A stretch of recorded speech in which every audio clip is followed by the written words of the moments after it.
Good morning, Benjamin Hadfield here, technical dive instructor with Teach Me Dive. Today we're doing an unboxing and a public trial of the new DSX. Yes, I'm sorry that there's a ring light that I use to make my face look this pretty. Yes, I do it just to make you love me that much more. But anyway, I digress. Today we're trying out the new Apex DSX.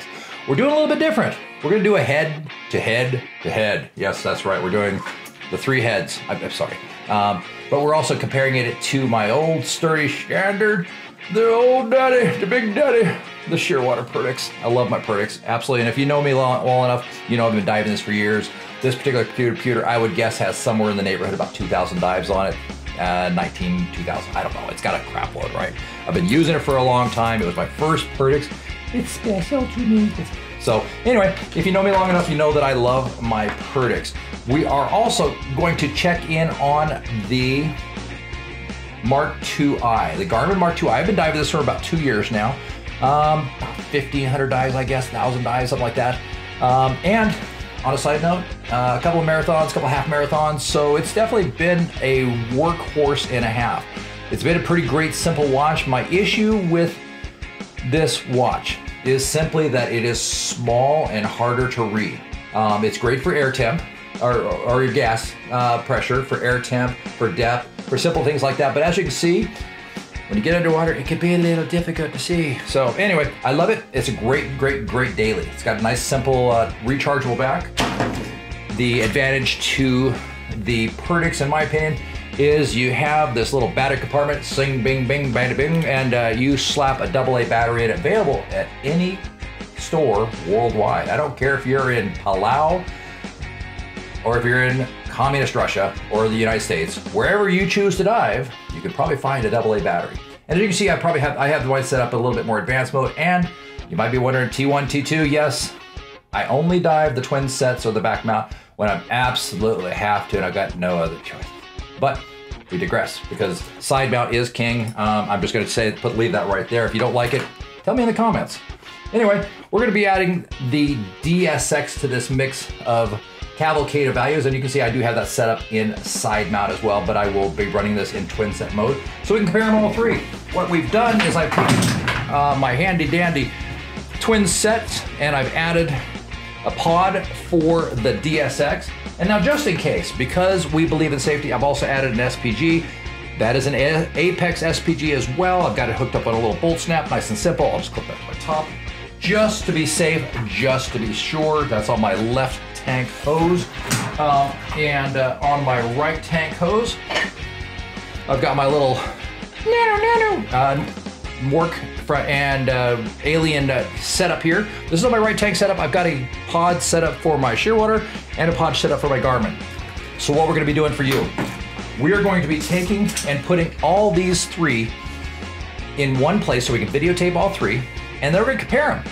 And let me know in the comments what you think. Who's gonna win? Is it gonna be the Garmin?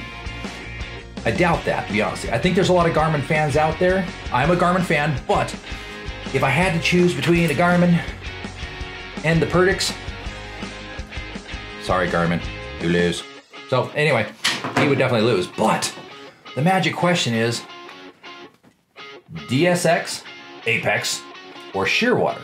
Dun, dun, dun. Tried and true favorite, the new kid on the block. Now, one of the things I really like, I don't know if you noticed this or not, but as we look at that DSX, nice, bright, clean display, pretty straightforward, nice and simple, easy to operate, big green line on the back. As you can see on the Perdix, nice and simple, easy to read, a lot of information. I do most of my dives in the technical nature. As you know, I like to do my Deco stops. I like to hit that ceiling. Both are very simple and easy to ride. Now I've got about 10 dives already on the DSX, because I believe firmly that you should dive a computer first a few times in simple dives before you say, hey, let's go out and do a 150 for an hour and knock ourselves out for 30 minutes of Deco, because that sounds like a really good idea on a brand new computer I've never tried before and I don't know how to find the ceiling. No, that's not a good idea. Don't do that. Bad, bad, bad, bad idea. Anyway, so I've got about 10 dives on this. I've done some light Deco on this. I think the biggest amount of Deco I got on this was about 15, 16 minutes. Hit that Deco ceiling on that. So that was my last dive on this. I was diving twins or side mount HP 100s, ton of gas, absolutely. I do have multiple pods for it. It's a great computer. All right, we're starting our descent here. I've got all three of the computers all put together in one little handy-dandy piece. It was definitely hard because there's a lot of weight to this for the bracket and the tube and all three computers put together and keeping them in front of me. So trying to keep them buoyant was definitely a trick. I think if I do this again, and when I do this again more accurately, I'll probably add a little float on this of some kind to help give it its own independent buoyancy. But one of the things you might notice as we first start our ascent, that how nice the DSX looks. Really clear, really simple. You've got your dive time, you've got your depth right there, very clear, your partial pressure. Everything that you really need is just right there straight in front of you. Very simple, easy to read. I really like the Garmin here as well. As we start to take a look at that, the information's definitely presented well. We've got our gradient factor in there. We've got our temperature really quickly and easy to read. It's just right in front. And simple thing with the Garmin is that you do the double tap with your finger over top. And at some point through this video, you'll see me do a double tap, so I change over so you can see the gas reading as well. But you're able to tap on that really quickly and easily to get an idea of where you're at and what's going on and to bring up different screens. And that's definitely an advantage that the Garmin does have. The other problem though is that it's very small and it can be harder to read.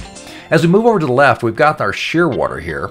And the Shearwater does a great job. It is the old standard, it's the easy reliable, it's got an amazing following, and a ton of information really right there at your fingertips. You can look at your gradient factor, your GF99, you can look at your surface GF. Everything's really easy to read. But in terms of brightness, simplicity, and quick, the DSX is really just doing a bang-up job. I mean, it is no question of where we're at as we're mucking through, and it's kind of nice that we're going through some pretty rough areas, visibility. So even in those rougher areas with those big numbers, it was really easy to see. I really enjoyed that a lot. Now, some of the other cool features about that DSX is that you have the ability to do things like quick auction reader. So if I was doing a nitrox dive on this, it has its own plug-in nitrox reader. Now, one of the things that I hear a lot about is they're like, wait a minute, don't auction sensors go out regularly? And yes, they do. And on my auction isolators, I've actually had to place out the auction sensors on a regular basis. About every 12 months to 18 months has been pretty typical for the amount of use that I get out of it, that I've had to replace it. And you can do the same thing with the DSX as well. There's a small auction reader that you can purchase from your local dive shop or wherever you purchase these at. They retail for about $150.99. If you need, email me, text me, write me, whatever you want, and I'll give you the part number on that as well. But it's a simple plug-in piece that just screws right into the auction sensor. And what it does is it'll analyze the EAN, the nitrox levels for your computer individually. So you're not relying on anything else. It plugs it in specific for your computer. Now here's the one interesting thing is you cannot use that analyzer on other people's computers' tanks. The analyzers are programmed to the computer itself, and they're individual and unique for the individual diver. Now, much like the DSX, it's definitely designed to be a very individual computer. This is not designed to be a multi-person computer. When you log onto the app, you are definitely set up to do it just for you. And that's just your stuff. Now, as you start looking here, we're starting to head towards our NDL. And it's interesting to kind of watch what happens and hear the vibrations and hear the beeps of the process. The interesting part as well is that I've noticed in this is that as you look at the difference between the Shearwater, the Garmin, and the DSX, the pressure sensors are a little bit different on each. And they stayed within about 4 or 5 feet of each other, but there was still a slight variance. And I thought that was definitely interesting and a unique feature and a unique thing to kind of be aware of is that where your gradient factor is, and it depends on your computer. So always my encouragement on that process, make sure you always use the most conservative computer that you have to determine your gradient factors, to determine your ceiling stops, the lengths of your Deco stops, and the lengths of your safety stops. It's one of the reasons we definitely wear 2 computers is the backup, but also to make sure we're running as conservatively as humanly possible. Now, as you can see on both the DSX and the Garmin, and the Shearwater, that we're at that 1 minute to NDL. Water temp, yes, it was 39 degrees. We were in dry suits for this dive. We putzed out. We got to the 108 foot mark, say between the 3 computers, we'll say 107, 108 foot as an average point.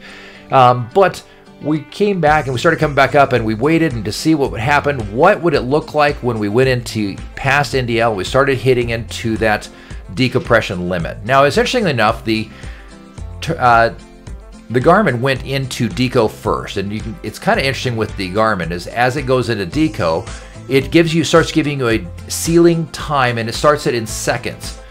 So I went and tapped on that, and that's so you can see how you can go out and back over to the next reading. But you can see that everything else works with the DSX says, wait a minute, you've got 3 minutes at a 20-foot ceiling. The Garmin is a lot more accurate and less conservative than the DSX, and that it starts giving you a count up time from that point. Whereas the Shearwater is very much consistent of 1 minute of deco time at your ceiling of 20 feet, 2 minutes of deco time at your ceiling as well. So as you start looking at these, it's definitely interesting to see how the different computer manufacturers build in that additional safety protocols to make sure that you're being taken care of and that you're diving a safe dive. Now again, as we look at the DSX, it is just crazy simple. It has the very basic information of what I need. Now we're starting our ascent at this point, and we're coming up a line up the edge of the cliff here. This is just a shore dive, so we're coming up the shoreline as well. And this is the area I like to jokingly call the Great Plains. It's about 100 yards of just flatness, of just sand and a rock here and there and a rock there and there. It just keeps going along, and it just is what it is. As you can see, this is how you change information on the Garmin, and it's through a tap. And we needed to pop over because I wanted to make sure I was able to navigate. I'm very accustomed to using my compass and navigation points, so I needed to be able to see at least a navigation point so I make sure to find my way back exactly, so I was able to mark in safety.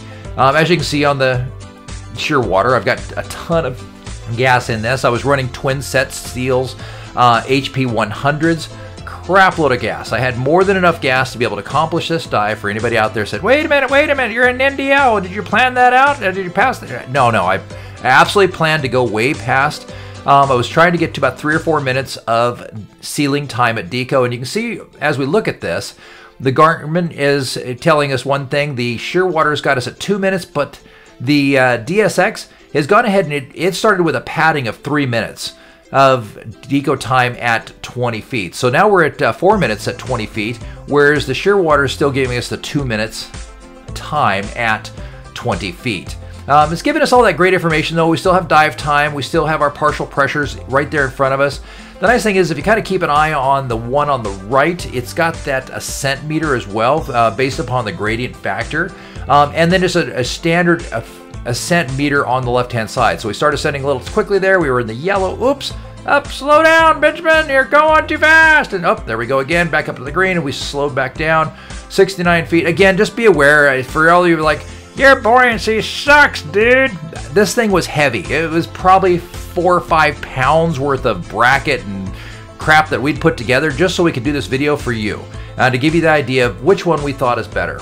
Now, the magic question you might be asking yourself as you look at this, Benjamin, which one did you like? You talked about all 3 of them pretty equally. Well, I tell you, honestly, if I had to do a head-to-head comparison and I had to choose between the computers, my top 2 would absolutely be the Garmin, or not, I'm sorry, my top 2 would actually be the DSX or the Shearwater. I think they're both fantastic computers and depend upon what you need and what's going on with your diving. Either one of them would be fantastic. Now, if I had to just choose just one, I hate to say this, I love my Shearwater. That has been a tried and true favorite for years, but unfortunately in this case, I have to say I'd probably take the DSX. It's a simple computer. I like that it's got some basic GPS functions on it. I can download my slates into it as well, so I can save that time of slates. And now finally, as you can see, we're finally at our ceiling point. I did our ceiling point a little low. I started my ceiling at 30 feet because I knew that we'd go ahead and pull some of that gradient factor off, and we'd go ahead and soften that out as well. Release some nitrogen at 30 feet. Release the Kraken, as I say, you know. But I want to make sure that we're letting that nitrogen out. And the good news is at that 30 feet, you can see that it's absolutely allowing that gradient factor to thin out as well, so that it's giving me that better safety stop. The ceiling's coming down. Ceiling time is coming down as well, and we're finally at 1 minute on the DSX. We're still 2 minutes over on the Shearwater as well. So it's kind of interesting to look at that. And we have a minute left on the Garmin. So they definitely want to make sure you're safe. They want to make sure you're taken care of overall. Reading through that portion, they all do a fantastic job. But for simplicity of view, for brightness of screen, and even in the crappiest views of the time and day, I've got to give it to the DSX. It's a really good computer. It's simple. It was easy to work. We went ahead and cleared that decompression ceiling, as you can see on the right-hand side, and now we just need to move up. I'm going to go ahead and finish out my Deco ceiling. I went above the Deco ceiling just a little bit there, just so you see what happens on the Shearwater. Pulled that back down. We're back down to 21 feet, so our ceiling is 20 feet on the Shearwater as well as the Garmin. But we went ahead and pulled back just to give you that idea what that looks like as well. I just like to see that happen. And then once we cleared ceiling, we went ahead and slipped into our clear counter in the tech mode on our Shearwater. Whereas on our DSX, it wants us to go ahead and continue our process and head up to the 10-foot mark so we can get that good final deco. That is a user enabled setting. I have it set for my final deco stop to be 10 feet, but I like to start off at 20 feet for my deco, for my safety stops, and then I work up to my 10 feet. I use that policy of 1 minute at 20 usually, and then 4 minutes, 5 minutes at 10 feet with a finalization of around 10-15 minutes of body deco at the surface, with my head out of the water, just talking about the dive and shooting the breeze with my dive buddy. By the way, there is a dive buddy on my right-hand side. You just cannot see him, but I was with a dive buddy and ready to go, running twin sets, running a lot of safety protocols here as well to make sure that everybody's taken care of.